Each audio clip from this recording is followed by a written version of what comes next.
جب کہا تو ساتھ ہی انہیں خیال آیا کہ ٹھیک ہے میں اپنی تدبیر اختیار کر رہا ہوں لیکن فاللہ خیر حافظہ، اللہ بہترین حفاظت کرنے والا. تو اللہ سبحانہ تعالیٰ کی تو اپنی تقدیر تھی. اللہ کی تقدیر کے مطابق کیا ہوا کہ وہ جو یعنی بیٹے گئے اور پھر کس طرح سے بادشاہ کا پیالہ کھویا اور بنیامین کو وہ وہیں چھوڑ کے آ گئے. تو جس چیز کا دھڑکا لگا ہوا تھا وہ ہو گئی، پھر بھی ہو گئی. اچھا، اب میں نے اس بات کی وجہ سے جو بات کہی ہے وہ یہ کہ کسی کو بھی اپنی قیمتی ترین چیز کو ایکسپوز کرتے ہوئے تھوڑا سا فیلنگ ہوتی ہے، کیونکہ اللہ کی عطا ہے. اور ظاہر ہے کہ یعنی جب سارے اکٹھے ہوں تو بہرحال نظر لگتی ہے. ابھی آپ دیکھتے ہوں گے بہت سارے لوگ اس بات کو اب فیل کرنے لگ گئے کہ جب آپ انسٹا پہ، فیس بک پہ یا جہاں کہیں بھی ٹک ٹاک پہ اپنی فیملی کی گروپ فوٹوز لگاتے ہیں، بعد میں کتنے لوگوں، کتنی فیملیز کے ساتھ حادثات بھی پیش آتے ہیں. اچھا، اب یہ ہے کہ جس طرح فیملی کے اندر بیٹھ کے ڈسکشنز ہوتی ہیں اور ڈسکشن میں کوئی نہ کوئی چیز ایسی آ جاتی ہے، دانستہ اوائڈ کرنا چاہیے. ایسی چیزوں کا تذکرہ نہیں کرنا چاہیے. ہمیشہ جتنا زیادہ پانی گہرا ہوتا ہے نا تو اوپر سے سکون ہوتا ہے، اور پانی شیلو ہوتا ہے نا تو اس میں تھوڑا حالات بھی فرق ہوتے ہیں.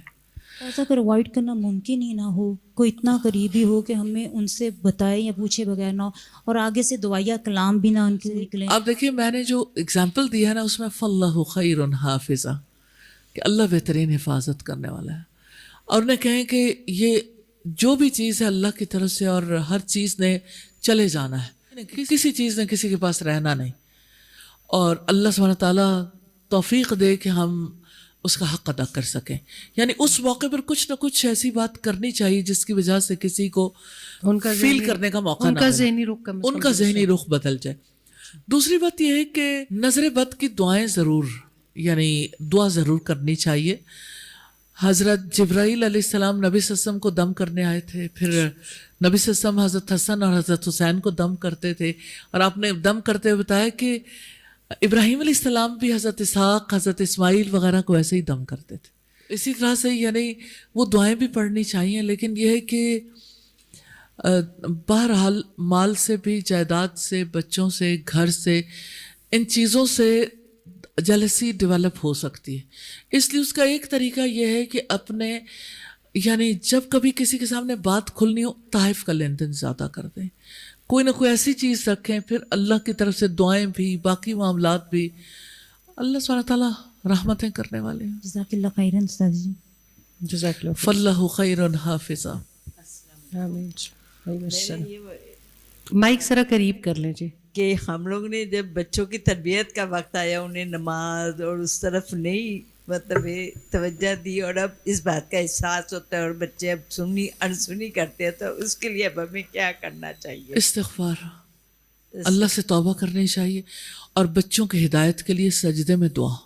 سجدہ کریں نا جس وقت، رسول اللہ نے سکھایا کہ آپ اللہم اہدیہا، جیسے بیٹی ہے یا اللہ اس کو ہدایت دے، یا آپ نام لے لیں، بیٹا ہے اس کا نام اللہم اہدی اور آگے نام لے لیں. تو سجدوں میں ہدایت کی دعا کریں، اٹھتے بیٹھتے چھوڑے نہیں، یقین کے ساتھ دعا کریں. اور ان کے لیے دنیا کی ہدایت تو مانگیں، ان کے لیے ان کی آخرت کی بہتری کے لیے ضرور دعا کریں. اور ان کی مطلب جیسے بچہ کوئی باہر پڑھنے گیا ہوا ہے تو اس کی طرف سے فکر مند بندہ رہتا ہے، اور پھر یہ بھی فکر آتی ہے کہ اتنی اولاد ہو، مطلب میں بے شک میرے پاس اولاد نہیں ہے، اور پھر میں بچے میرے میاں کے ہیں، تو لیکن میں ان سے بہت قریب ان کے رہتی ہوں بچوں کے. ان کا جیسے میرا ایک پوتا ہے جو میرے بہت قریب ہے، اور اس کے لیے میں بڑی فکر مند رہتی ہوں، اور وہ باہر پڑھنے چلا گیا تو اس کی فکر میں پھر میں بڑی دعائیں کرتی ہوں. پھر میں کہتی ہوں پتہ نہیں اللہ تعالیٰ یہ کہے گا کہ ایک ہی کے مطلب وہ کر رہی ہے، تو کیا مجھے وہ فکر آتی ہے کہ ایسے تو نہیں کہ میں غلط کر رہی ہوں. جی، فکر جو ہے نا وہ مطلب فارغ رہنے کا نتیجہ ہے. جب انسان کے پاس کرنے کو کچھ نہ ہوتا انسان فکر کرتا رہتا ہے. یہ اللہ پر توکل. بہت گہری بات. بچہ ہو گیا ہے نا تو پھر وہ ہوتا ہے کہ اس کی وہاں حفاظت اللہ تعالیٰ نے ہی کرنی ہے، تو پھر آپ کیوں فکر کر رہی ہیں؟ اگر آپ کے دل کو یقین ہے نا کہ اللہ سبحانہ تعالیٰ نے حفاظت کرنی ہے تو پھر آپ جب کبھی آپ کے دل میں خیال ہے آپ کہیں حسبی اللہ لا الہ الا ہو علیہ توکلت وہو رب العرش العظیم. آپ حسبنا اللہ ونعم الوکیل. آپ اپنے اولاد کو اللہ کے سپرد کریں, اپنے خیالوں میں بھی اللہ کے سپرد کریں کہ اللہ میرا تو بس نہیں چلتا ہے, اللہ تیرے حوالے, یا اللہ میرے دل سے یہ بات نکال دے.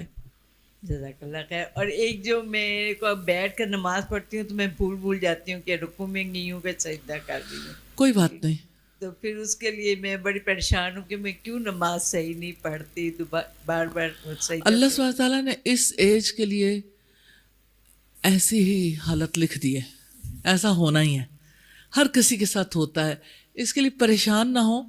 آپ کو رکعتیں جتنی یعنی یاد ہیں, اگر رکعتیں زیادہ آپ کو یاد آ رہی ہیں تو تب بھی سجدہ صاف کر لیں, کم ہیں تو پوری کر کے پھر سجدہ صاف کر لیں. بعض اوقات ایسا ہوتا ہے کہ لوگ سجدہ صاف کرتے ہی چلے جاتے ہیں, ایک غلطی نہیں, دوسری تیسری.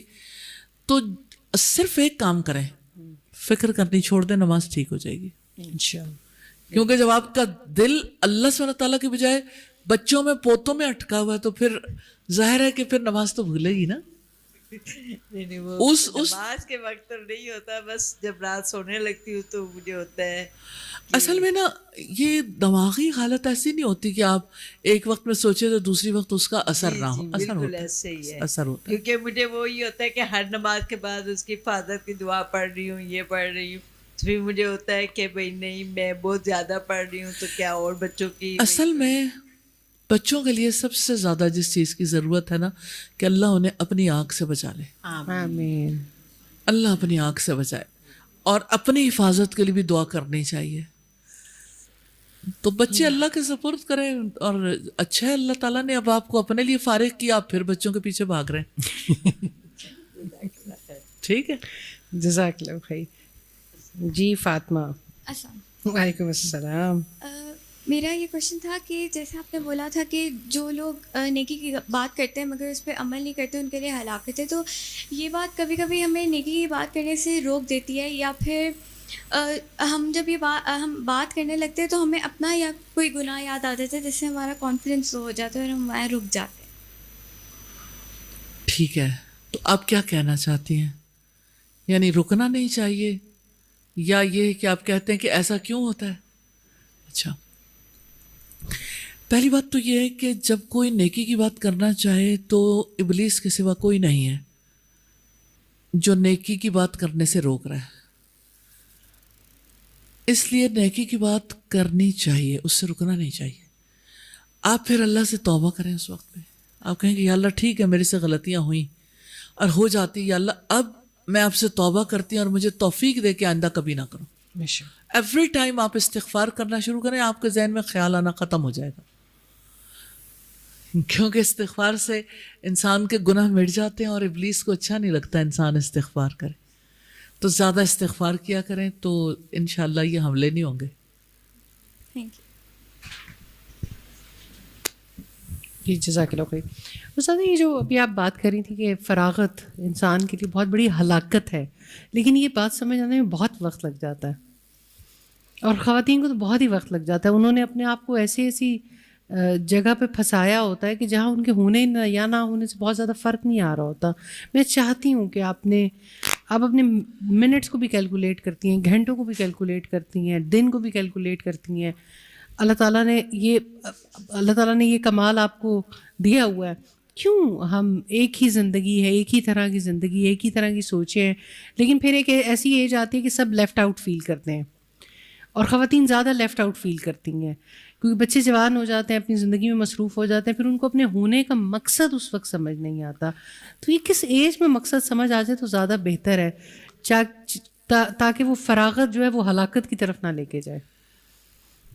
پہلی بات تو یہ ہے کہ فراغت کسی کی زندگی میں آئے تو اس بارے میں 2 باتیں رسول اللہ صلی اللہ علیہ وسلم کی آپ کے سامنے رکھنا چاہتی ہوں. ایک تو آپ صلی اللہ علیہ وسلم نے فرمایا 5 چیزوں کو 5 سے پہلے غنیمت جانو, یعنی 5 چیزیں ہیں جن کے پیچھے 5 اور لگی ہوئی ہیں, جس میں آپ نے فرمایا اپنی